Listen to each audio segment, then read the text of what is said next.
আন্দোলনৰ পাছত অসম চুক্তিত আখৰে আখৰে ৰূপায়ণ কৰাত সম্পূৰ্ণৰূপে ব্যৰ্থ হোৱাটো দূৰৈৰ কথা, অসম চুক্তি কৰিবৰ কাৰণে যিসকল বীৰ বীৰাংগনাই প্ৰাণ আহুতি দিলে তেওঁলোকৰ শ্বহীদ বেদীত আক্ৰমণ কৰিছে, এই শ্বহীদসকলৰ লগতে অসমীয়া জাতিৰ সত্তাক অপমান কৰিছে।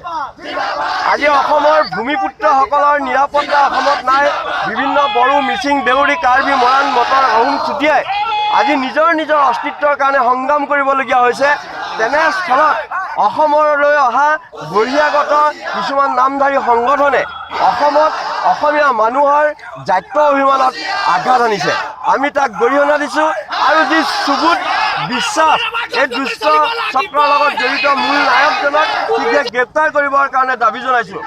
সৰ্বানন্দ সোণোৱালৰ নেতৃত্বত যি অসম চৰকাৰ আজি চলি আছে, এই চৰকাৰক শীঘ্ৰে দুষ্কৃতিকাৰীক গ্ৰেপ্তাৰ কৰি অসমলৈ এটা শান্তি বাতাবৰণ আনি জাতি মাটি ভেটিৰ কাৰণে কাম কৰিম বুলি যি প্ৰতিশ্ৰুতি দিছিলে, সেই প্ৰতিশ্ৰুতি ৰক্ষা কৰিবৰ কাৰণে আহ্বান জনাই মোৰ বক্তব্য সামৰিছোঁ। ধন্যবাদ। জয়